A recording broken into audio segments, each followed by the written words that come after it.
सीढ़ी बन गया ना। टिंग टिंग टिडिंग। मेन बात इस सिंगल वीडियो में आपको camera, performance, gaming, heating, battery test सब कुछ तो मिलेगा ही, साथ में कुछ राज खुलेंगे जिनके बारे में मैं इन सारे वीडियोस में नहीं बता पाया था क्योंकि उन चीजों के बारे में मुझे बाद में पता चला। तो वीडियो में बने रहिए क्योंकि ये वीडियो सिर्फ आप लोगों के लिए ही मैंने बनाया है। तो भाई तीनों का बॉक्स कंटेंट नियरली सेम मिलता है। USB to C केबल है, फ्लेक्सिबल केस मिलता है, पिन, पेपर, बस अंतर सिर्फ एक के चार्जर में है, वो है पोवा 5 प्रो जिसमें 68 वाट का चार्जर दिया गया है। तो बॉक्स कंटेंट का विजेता पोवा 5 प्रो ही हुआ। अब आ जाते हैं फोन पर। तो भाई तीनों का लुक डिसेंट है बट डिफरेंट है। तीनों में प्लास्टिक बैक तो है बट 11X का रफ मैट सरफेस है। वहीं G54 में भी मैट ही है बट सॉफ्ट टच वाला है। तो दोनों पर फिंगर इंप्रेशंस नहीं आएंगे, बट वहीं पोवा 5 प्रो ट्रांसपेरेंट बैक के साथ में आता है, बट इस पर फिंगर इंप्रेशंस भर भर के आते हैं। बट एक यूनिक चीज भी है पोवा 5 प्रो में, वो है लाइट्स। तो भाई लुक आपकी चॉइस होनी चाहिए, बट इन एंड एक्सपीरियंस की बात करें तो G54 मुझे काफी हैंडी लगा क्योंकि फोन थोड़ा छोटा है एंड साथ में काफी हल्का भी है, तो काफी कंफर्टेबल फील होता है हाथ में। वहीं सेकंड प्रायोरिटी 11X है हैंडी एक्सपीरियंस के मामले में। वहीं पोवा 5 प्रो काफी भारी भी है एंड भाई काफी बड़ा भी है। खैर अब डिस्प्ले की ओर देखें तो पोवा का डिस्प्ले साइज तो बड़ा है ही, साथ में डिस्प्ले रिजोल्यूशन भी फुल HD प्लस से थोड़ा सा ज्यादा है। बट वहीं अगर आप बेजल्स की थिकनेस को देखें तो 11X का थोड़ा फाइन है। कॉर्नर की तरफ देखें तो काफी कम है, ये चीज काफी अच्छा लगा 11X का, बट मुझे रिफ्रेश रेट वाला प्रॉब्लम 11X का अच्छा नहीं लगता है। देखिए तीनों में 120 हर्ट्ज रिफ्रेश रेट है एंड मैं यहाँ तीनों में 120 हर्ट्ज रिफ्रेश रेट सेट करके यूज करता हूँ तो 120 हर्ट्ज तीनों में शो करता है। बट जब मैं यूट्यूब ओपन करता हूँ तो Tecno and Moto 120 hertz refresh rate देते हैं, बट 11X सिर्फ 60 हर्ट्ज देता है। यही सेम चीज कैमरे ऐप का है, गैलरी ऐप का है एंड ऐसे ही इन सारे जगह भी Realme 120 हर्ट्ज देता ही नहीं है। एंड इस प्रॉब्लम के बारे में मैंने इस वीडियो में भी बताया था एंड इस शॉर्ट में कस्टमर केयर से इस प्रॉब्लम के बारे में बात भी किया था, बट उनके पास कोई प्रॉपर सॉल्यूशन नहीं था, बस नाटक कर रहे थे वो लोग। खैर छोड़िए, वैसे रिफ्रेश रेट को ऑटो पर करने पर मैक्सिमम 120 हर्ट्ज रिफ्रेश रेट तो जाता ही है, बट सिर्फ मोटो में रिफ्रेश रेट मिनिमम 30 हर्ट्ज तक चला जाता है। तो ये काफी अच्छी बात है क्योंकि जितना मिनिमम रिफ्रेश रेट रहेगा उतनी कम बैटरी फोन खींचेगा। तो गुड फ्रॉम मोटो। वैसे एक और चीज है जो ध्यान देने वाली है, मोटो G54 का मैक्स ब्राइटनेस बाकी दोनों के कंपैरिजन में कम तो है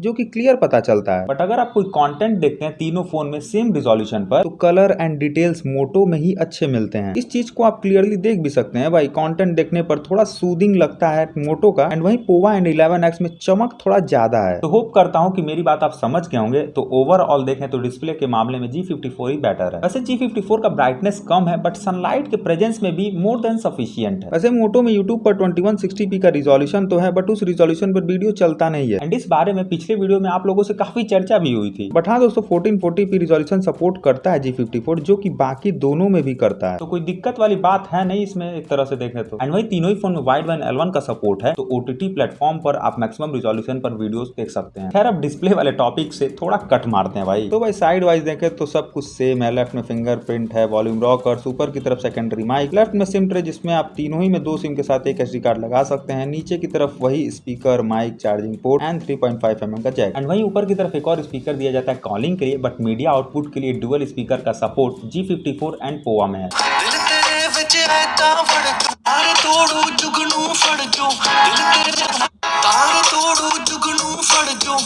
तो भाई शायद आपको ना पता चला हो लेकिन लाउडेस्ट मोटो का G54 था एंड वहीं 11X की लाउडनेस ठीक थी बट सबसे कम थी। वैसे भाई क्या आप लोगों को याद है मैंने कैमन 20 के वीडियो में बोला था कि गाना चलाने पर उस फोन में काफी ज्यादा वाइब्रेशन होता था। ठीक वैसे ही दोस्तों मोटो G54 में भी काफी ज्यादा वाइब्रेशन फील होता है। मतलब अगर आप बिना कवर की यूज करेंगे तो हाथ में झुंझुनी पकड़ लेता है क्योंकि दोस्तों बीच वाले ही पार्ट में ज्यादा वाइब्रेशन होता है, ऊपर नीचे नहीं होता है। तो भाई ये थोड़ा डिसअपॉइंटिंग तो है बट आप कवर यूज करिए एंड वॉल्यूम को 60-70% पर ही रखिए तो थोड़ा नॉर्मल फील होगा। नाउ भाई अब आ जाते हैं कैमरे पर। तो ये तीनों फोन के कैमरे का स्पेक्स जिसमें G54 ही आगे है एंड फ्रंट कैमरे के ये सारे कुछ स्पेक्स हैं। तो भाई देखिए इस फोटो में सैचुरेशन पोवा का एक्चुअल से काफी ज्यादा है एंड वहीं 11X थोड़ा ठीक है एंड इसमें देखिए घर तो व्हाइट है but Pova 5 pro saturation and contrast को बढ़ा दिया है तो घर थोड़ा येलोइश टाइप लग रहा है। एंड इस वाले में देखें पोवा तो ओवर सैचुरेट करता ही है बट यहाँ थोड़ा मोटो भी किया है, वहीं 11X क्लोज टू नेचुरल है। एंड वहीं ह्यूमन के केस में आप फ्रंट कैमरा यूज करते हैं तो सेम चीज है, इसमें मेरा शॉर्ट एंड एंड फेस दोनों ही ओवर सैचुरेट कर दिया है पोवा 5 प्रो। एंड वहीं रियर कैमरे के केस में, ह्यूमन के केस में फेस का कलर 11x थोड़ा ज्यादा बूस्ट करता है। देखिए ध्यान से सुनिएगा, 11x नॉर्मली किसी फोटोज को ओवर सैचुरेट नहीं कर रहा है, बट जहां फेस देख रहा है उसको ओवर सैचुरेट कर दे रहा है। बट वहीं अगर डिटेल्स की बात करें तो नॉर्मली जो आप फोटो लेते हैं वो टेक्नो एंड मोटो 12 मेगापिक्सल पे लेते हैं, बट 11x 16 मेगापिक्सल पे लेता है, जिसकी वजह से डिटेल्स बेहतर है 11x के। जैसे इसमें देखिए पेंट काफी दिन से हुआ नहीं है तो पैचेस पता चल रहे हैं 11x में। एंड इस फोटो में गेट में ब्रशेस का निशान क्लियर 11x में था। एंड वहीं 11x में मैक्सिमम 64 मेगापिक्सल का कैमरा है, वहीं बाकी दोनों में 50 मेगापिक्सल का कैमरा है। तो भाई मैक्सिमम मेगापिक्सल की फोटोज में भी बेटर था 11x। एंड वहीं G54 में 50 मेगापिक्सल सिर्फ नाम का है। इस बात को मैंने पिछले वीडियो में भी बोला था,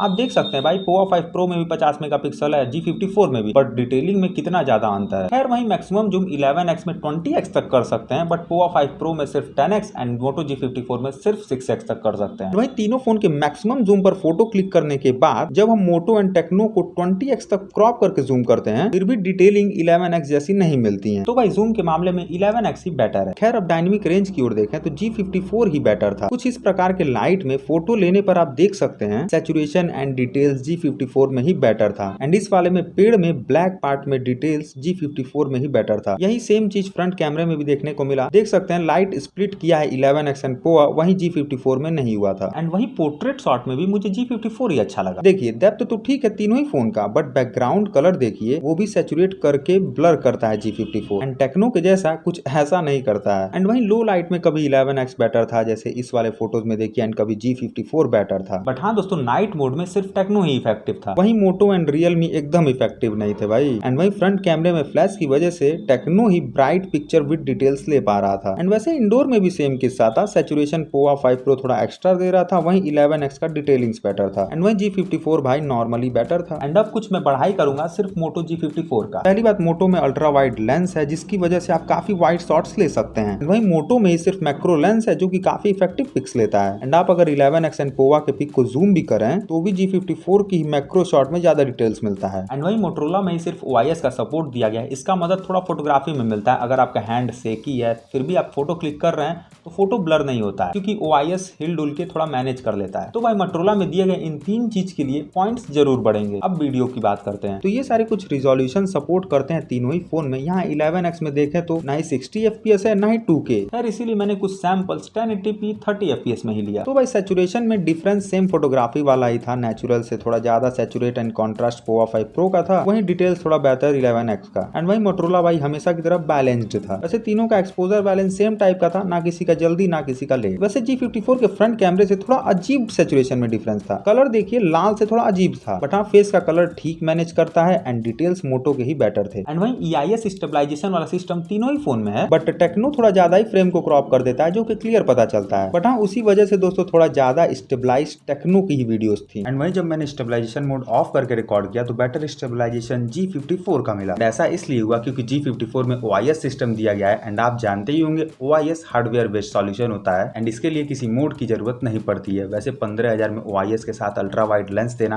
काफी बड़ी बात होती है, तो गुड फ्रॉम मोटो। वैसे OIS EIS सिस्टम के बारे में आपको नहीं पता तो बिना झिझक किए आप मेरे इस प्लेलिस्ट पर जाकर समझ सकते हैं। खैर वहीं ऑटो फोकस देखें तो तीनों ही फोन का ठीक था, बस हल्का सा डिफरेंस था जो कि आप निगलेक्ट कर सकते हैं। तो भाई ये डुअल रिकॉर्डिंग मोड का सैंपल है एंड जो तीनों में डिफरेंस है वो वीडियो रिकॉर्डिंग वाला है जो कि मैंने बता दिया आपको। वैसे रिकॉर्डिंग करते टाइम रियलमी वाले में आप कुछ नहीं कर सकते, वहीं टेक्नो वाले में कैमरे को स्विच कर सकते हैं आप, एंड मोटो वाले में भी आप कैमरे को स्विच कर सकते हैं एंड मोटो वाले में आप जूम भी कर सकते हैं 6x तक। तो फीचर्स के मामले में मोटो अच्छा है डुअल रिकॉर्डिंग मोड में। एंड मैं बीच बीच में ऑडियो को स्विच कर रहा था तो आपको माइक टेस्टिंग भी मिल गई होगी तीनों फोन की। तो भाई ओवरऑल मैंने ये सारे कुछ पॉइंट्स दिए हैं एंड ये सारे पॉइंट्स मैंने उसी अकॉर्डिंग दिए हैं जैसा मैंने एक्सप्लेन किया है। तो कैमरे के मामले में क्लियर विनर G54 निकल के आता है and runner up 11x। Now अब सीधा परफॉर्मेंस पे चलते हैं। वैसे दोस्तों कंपैरिजन वीडियो बनाने में 4-5 दिन आराम से लग जाता है एंड मैं ये वीडियो देने वाला नहीं था क्योंकि ऑलरेडी मैंने इन सारे फोन का रिव्यू दे दिया है, बट आप लोगों ने इतने कमेंट्स किए इसी वजह से ये वीडियो लाया हूं, तो एक लाइक जरूर करिएगा एंड नए हैं तो सब्सक्राइब। तो भाई ये सारे कुछ प्रोसेसर्स लगाए गए हैं फोन में एंड पहले मैंने Antutu स्कोर चेक किया तो G54 का स्कोर ज्यादा था। फिर मैंने काफी हार्ड 30 मिनट का थ्रॉटल टेस्ट किया 50 थ्रेड के साथ में। इसमें भी आप देखें तो मोटो का ही मैक्स एंड एवरेज जिप्स स्कोर ज्यादा था। बट वैसे ये सारे रिजल्ट सच में रियल लाइफ में भी मिलेंगे या नहीं वो चेक करने के लिए मैं सीधा गया दोस्तों धूप में एंड बाहर का टेम्परेचर 30 डिग्री सेल्सियस था एंड तीनों डिवाइस का टेम्परेचर 36 डिग्री नियरली था एंड मैंने तीनों ही फोन में वीडियो रिकॉर्डिंग 30 मिनट तक किया एंड इसी बीच भाई थोड़ा हाथापाई भी हो रहा था। खैर 30 मिनट की टेस्टिंग में मुझे ये सारे कुछ रिजल्ट मिले। इसमें आप देखें तो मोटो ज्यादा हीट करता है, वहीं पोवा 5 प्रो सबसे कम। वैसे मैंने एक चीज नोटिस किया कि G54 ना कैमरे वाले पार्ट में ज्यादा ही हीट करता है, वहीं बाकी जगह टेम्परेचर काफी नॉर्मल रहता है। ये चीज मैंने वीडियो रिकॉर्डिंग में तो पाया ही, साथ में मैंने BGMI जब खेला वहां पे भी यही चीज पाया। देखिए पहली बात तो मैंने BGMI 30 मिनट तक काफी आराम से खेला, जब हीट चेक किया तो कुछ ऐसे ऐसे रिजल्ट मिलते हैं। एंड ये सब मैं मैक्सिमम हीट शेयर कर रहा हूँ, बट भाई जो मिनिमम हीट होता है वो 30 मिनट के बाद मोटो G54 का ही कम था। एंड ये चीज दोस्तों मुझे हाथ में लेते हुए भी फील हो रहा था। अब ये चीज समझ नहीं आ रहा था क्यों हो रहा था, क्योंकि भाई कैमरे रिकॉर्डिंग के दौरान कैमरे वाला पार्ट हीट होए तो समझ में आ रहा है, बट गेमिंग के दौरान भी यही पार्ट हीट हो रहा था ज्यादा, तो ये नहीं समझ में आया। खैर वैसे G54 के मैक्सिमम हीट में भी ज्यादा डिफरेंस नहीं था, तो हम कह सकते हैं तीनों में हीटिंग प्रॉब्लम नहीं है। जो भी है आप नॉर्मल ही मान के चलिए, क्योंकि मोटो में बस कैमरे वाला पार्ट गड़बड़ाता है। एंड ऐसा भी नहीं है कि इस कैमरे वाले पार्ट के हीट की वजह से परफॉर्मेंस में कुछ इफेक्ट पड़ रहा है। वैसे मैं BGMI गेमिंग एक्सपीरियंस के बारे में बता देता हूँ। पहली बात, ग्राफिक सेटिंग तीनों ही फोन में सेम था एंड गेमिंग भी मुझे काफी सिमिलर टाइप ही मिली 40-50 मिनट के गेमिंग करने के बाद। बट हाँ, अगर आप जायरो प्लेयर है तो बिल्कुल 11x को अवॉइड करिएगा, क्योंकि भाई 11x के जायरो में काफी डिले है। आप मोटो के कंपेरिजन में भी देख सकते हैं एंड अब आप टेक्नो के कंपेरिजन में भी देख सकते हैं। वैसे 11x के जायरोस्कोप सेंसर में दिक्कत तो है, बट ब्राइटनेस सेंसर तीनों ही फोन में काफी सही है। बस मोटो वाले में एक चीज दिक्कत ये है कि आपको ऑटो ब्राइटनेस ऑन करने पर सेटिंग में जाना पड़ता है, क्यों पता नहीं। एंड वही तीनों ही फोन का फिंगरप्रिंट सेंसर काफी तेज था एंड सिमिलर था, एंड फेस अनलॉक भी एकदम सेम टाइप था, जो कि काफी सही है। एंड वही फिर मैंने ओपनिंग टेस्ट किया तो पोवा 5 प्रो में आप देखिए तो ऐप ओपन तेज हो रहा था, चाहे BGMI हो चाहे YouTube हो। तो भाई बात ये है कि परफॉर्मेंस सॉफ्टवेयर वाइज G54 का ही अच्छा है, एंड एक्चुअल में भी अच्छा है दोस्तों, बट जो प्रोसेसिंग स्पीड है, अगर आप ऐप इंस्टॉलिंग टेस्ट करते हैं, ऐप ओपनिंग टेस्ट करते हैं, तो पोवा 5 प्रो उसमें ज्यादा आगे था। वैसे दोस्तों एक चीज है कि इन दोनों के कंपैरिजन में मोटो G54 में स्क्रॉलिंग, ऐप एनिमेशन वगैरह काफी स्मूथ फील होते हैं। दोस्तों जितने भी दिन मैंने इन तीनों फोन को यूज किया है, मैंने एक चीज एक्सपीरियंस किया है, अगर आप यूट्यूब, इंस्टा, फेसबुक चलाते हैं, गेमिंग भी करते हैं, नॉर्मली जो आप करते हैं तो परफॉर्मेंस में आपको ज्यादा डिफरेंस दिखेगा नहीं, मतलब आप नॉर्मली पकड़ नहीं पाएंगे परफॉर्मेंस में कमी को। तो मैं ये कहना चाहता हूँ कि आप परफॉर्मेंस की वजह से इन तीनों फोन में डिफरेंस मत निकालिए, आप इन तीनों फोन की अदर चीजों को ही देखकर बेस्ट चूज करिए। वैसे ये सारी कुछ अदर स्पेक्स हैं जो कि नियरली सिमिलर टाइप है, एंड 5G बैंड मोटो में ज्यादा है, बट जरूरत वाले सारे 5G बैंड्स बाकी दोनों में भी मिल जाएंगे। एंड गेमर्स को पोवा 5 प्रो का बाईपास चार्जिंग जरूर पसंद आएगा। खैर वही तीनों ही फोन एंड्रॉइड 13 के साथ में आते हैं। एंड वही दोस्तों मोटो एंड रियलमी में सितंबर का सिक्योरिटी पैच आ गया है, एंड पोवा में 2 अपडेट आया तो है, बट वो सिक्योरिटी पैच वाला नहीं था, तो ये अच्छी बात नहीं है। एंड वैसे दोस्तों 11x एंड पोवा 5 प्रो में काफी ज्यादा ब्लोटवेयर्स एंड एड्स मिलते हैं, जो कि आपको मोटो G54 में नहीं मिलेगा, एंड ये एक काफी बड़ा डिफरेंस है। नाउ गाइस अब बैटरी की बात कर लेते हैं, तो मोटो की थोड़ी क्षमता ज्यादा है, 6000 mAh की बैटरी लगाई गई है। एंड मैंने कुछ ये सारे रिजल्ट पाए हैं टेस्टिंग के दौरान, जिसमें आप देखें तो मोटो 1-2% थोड़ा कम ही ड्रेन हुआ था। एंड वही मैंने तीनों ही फोन को फुल चार्ज करने के बाद 6 घंटे 20-30 मिनट तीनों फोन को यूज किया है, 20 और 30 के अंदर ये तीनों फोन। तो अभी 11x की बैटरी 21% बची है, एंड पोवा 5 प्रो की बैटरी 25%, वहीं मोटो का 35% तक बचा है। तो भाई इन दोनों के कंपैरिजन में मोटो वाला 30 से 40 मिनट ज्यादा ही बैकअप देगा, ये मान के चलिए। एंड वैसे दोस्तों मैंने तीनों ही फोन में चार्जिंग टेस्ट किया तो मुझे ये रिजल्ट मिले, जिसमें पोवा 5 प्रो काफी ज्यादा ही आगे है। वैसे दोस्तों मैं इस वीडियो में दूसरे पोवा 5 प्रो को यूज किया था, बट उसमें रिजल्ट कुछ और ही मिल रहा था, काफी देर लगाया चार्ज होने में फोन, तो इसीलिए मुझे लगा कि चार्जर में ही स्कैम है। बट इस वीडियो में मैं नया पोवा 5 प्रो यूज कर रहा हूँ, तो भाई रिजल्ट कुछ और ही मिल रहा है। तो इसका मतलब दोस्तों उस पुराने वाले फोन के चार्जर में ही कुछ दिक्कत था। एंड मैंने एक भाई से कहा भी था कि अगर पोवा 5 प्रो का सही रिजल्ट मिलता है दूसरे नए फोन में